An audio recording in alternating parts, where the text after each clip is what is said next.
Hello friends, I am Nikhil Kumar. I am professor in the Department of English of Veer Kunwar Singh University Ara in the state of Bihar in India. I wish to explore the title The Symbol Dawn of the opening canto of Sri Aurobindo's monumental epic Savitri. When we look at the phrase the symbol dawn, we have to know first what the symbol is. Symbol is the manifestation of the truth which is transcendent to it. It is the condensed form of the truth. Sri Aurobindo says that symbol is the body of the bodiless. When he uses the term bodiless, he reveals the transcendent plane of existence, which is commonly known as infinite. It is infinite because it is integral in nature. And it manifests itself in finite. Finite assumes a body.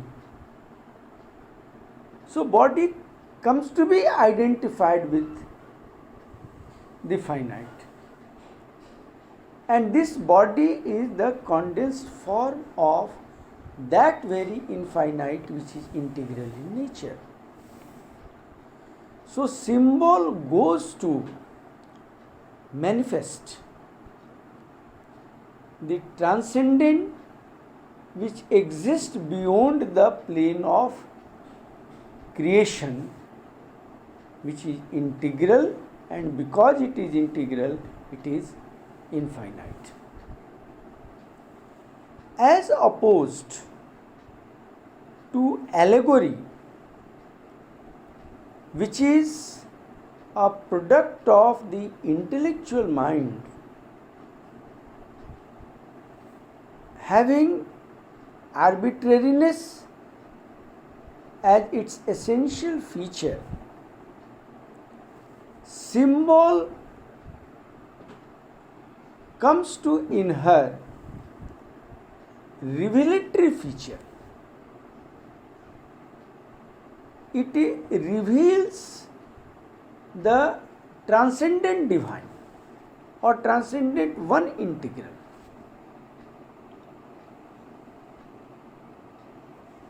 Now let us come to dawn. What this dawn is in the opening canto of Savitri.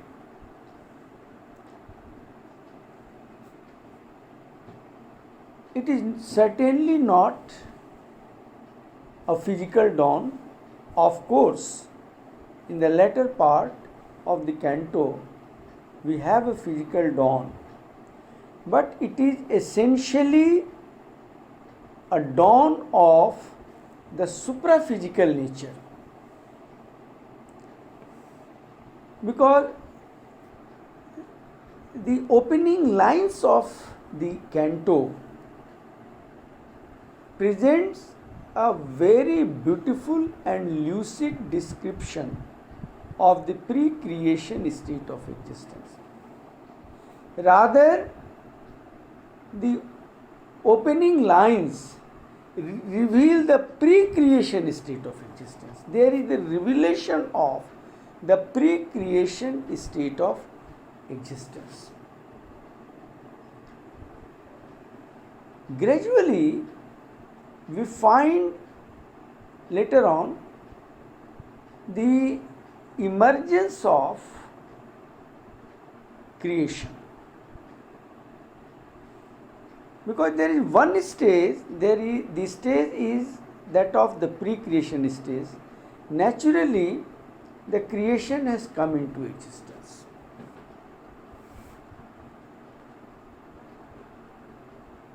The opening line of the canto is, "It was the hour, H-O-U-R, hour, before the gods, G capital, awake."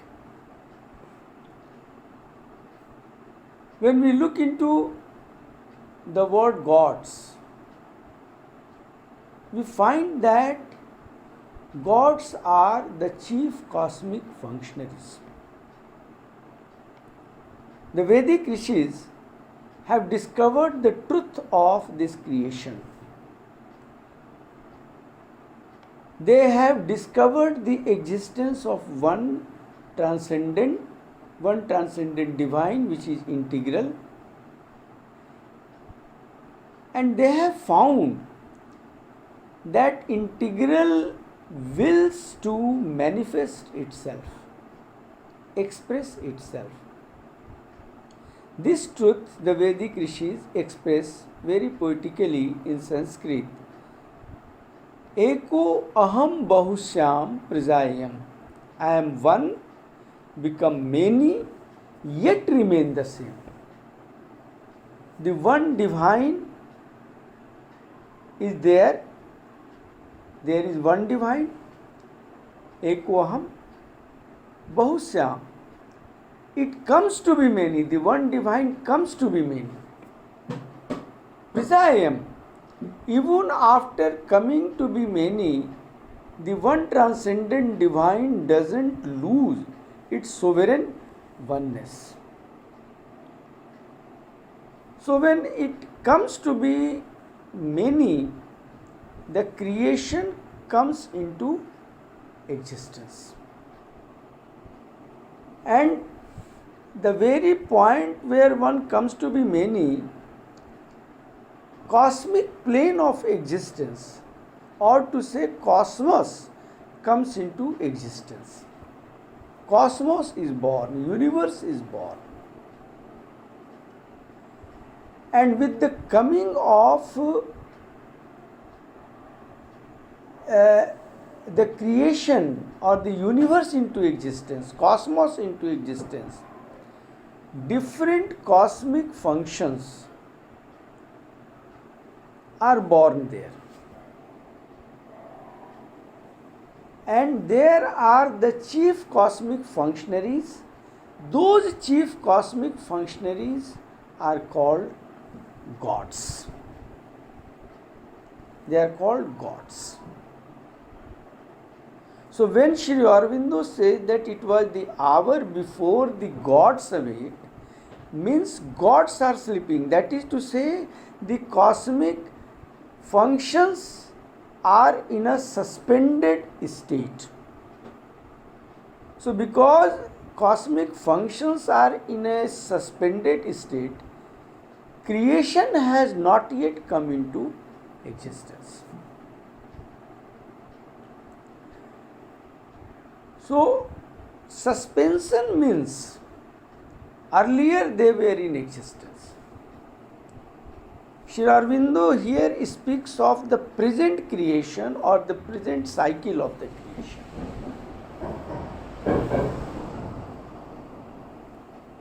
At some elsewhere, and some of the disciples of Sri Aurobindo say that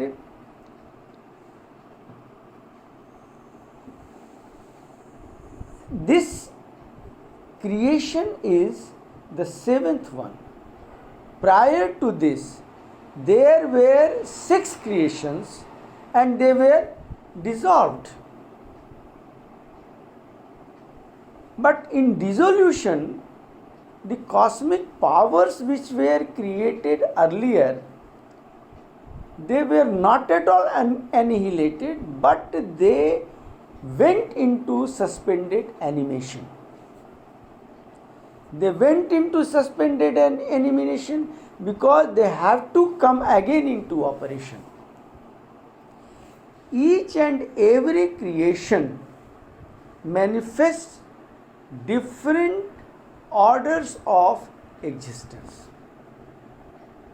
And in this present creation, the transcendent order of existence, that is to say, the one transcendent integral, the one transcendent divine, which Sri Aurobindo has termed supramental, has to manifest. In earlier creations,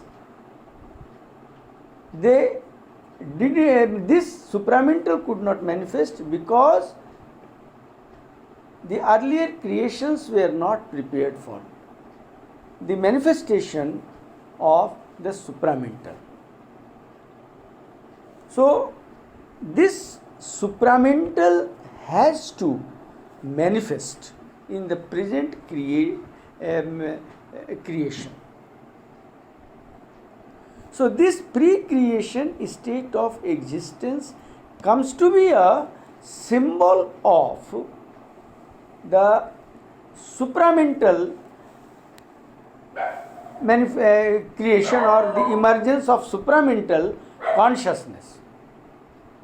When we go through the entire canto, we find that gradually creation comes into existence, and the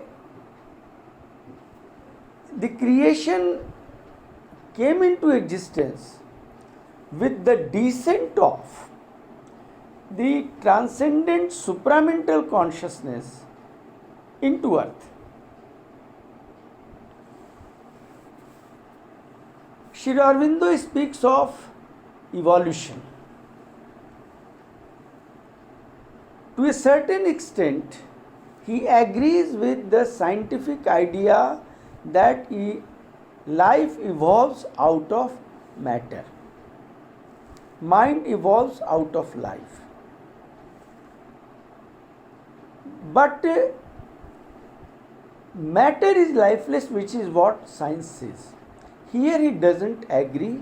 He agrees with the Vedantic vision that life evolves out of matter, mind evolves out of life, higher planes of consciousness evolve out of mind because they are already involved in matter.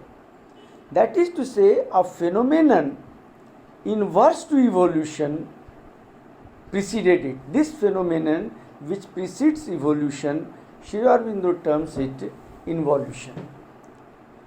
So, involution is when we look into the phenomenon of involution and evolution, we find that that which is at the end of evolution is in the beginning of the involution. At the end of the evolution, we discover the emergence of the integral consciousness. In fact, integral consciousness has not yet evolved, but when we study Vedas, Upanishads and Gita, we are very much aware, or the rishis are very much aware of the existence of one transcendent integral divine, which, as I have told you, Sri Aurobindo terms supramental. So there must be an involution, the descent.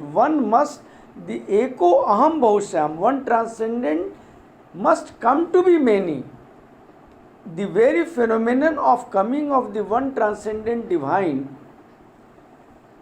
is in fact the phenomenon of involution. So unless there is an involution, that is to say, unless there is a descent, evolution cannot take place. When one divine descends, it descends into its supraphysical state. When one comes to be many, it is the mind which is created first. And the plane of mind which comes into existence first as a result of involution is the highest plane of spiritual consciousness if we look from the angle of the evolutionary phenomenon. Evolution is an ascent from below to the higher plane, and involution is a descent from higher to the lower. So when one comes to be many, it in fact this one transcendent divine descends, and it descends in its supraphysical, the mind which is created, the highest plane of mind which is created, it is created in its supraphysical state. But in involution, all the evolving orders of existence come to be integral.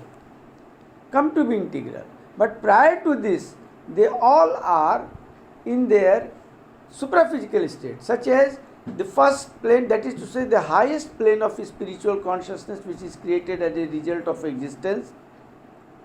Sri Aurobindo calls it overmind consciousness. Then we have the second plane of spiritual mind consciousness from the evolutionary point of view, intuitive mind consciousness, then illumined mind consciousness, then higher mind, and higher mind is the lowest of the spiritual plane of mental consciousness. Then comes intellectual mind, then different planes below the intellectual mind are created. Then the domain of mind ends, and there begins the domain of what we call life. There are several stages in the domain of life, and further the domain of life ends and the domain of matter is created. In this way, as a result of involution, different planes of existence come to exist. But in evolution, under the pressure of involution, all the involved stages again emerge, integrating with all the planes of existence. So, in the seventh creation, of which Sri Aurobindo speaks here in the first canto, so the supramental divine descends in the phenomenon of involution, and the seed of this supramental is sown here.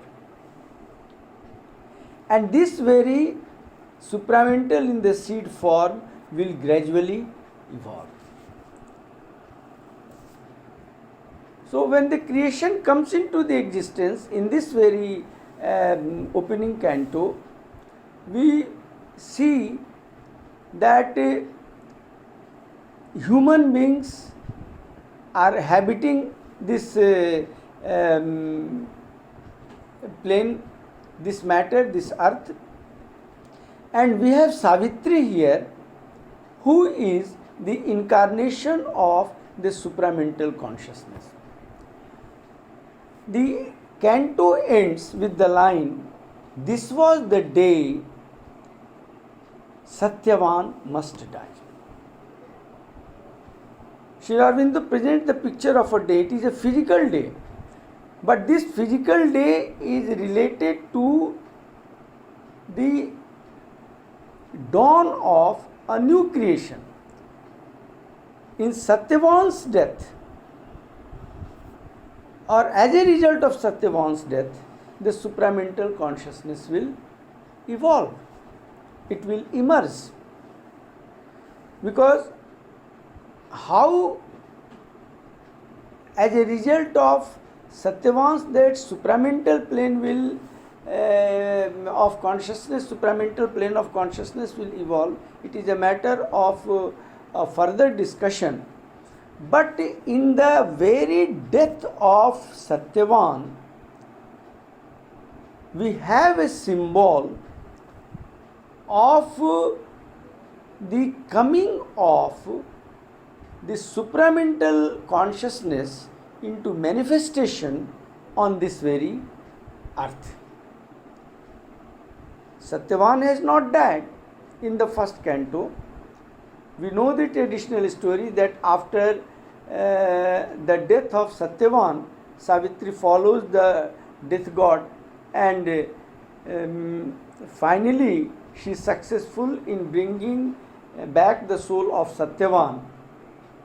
But when Satyavan comes back to life, in fact the very supramental consciousness emerges in his new life. How does it happen? It is a different discussion. But all these things, the very death of Satyavan comes to be a symbol of the dawn of the supramental consciousness. Therefore, Sri Aurobindo has titled this section the symbol dawn. The symbol dawn, the dawn of the supramental consciousness. That's all. Thank you.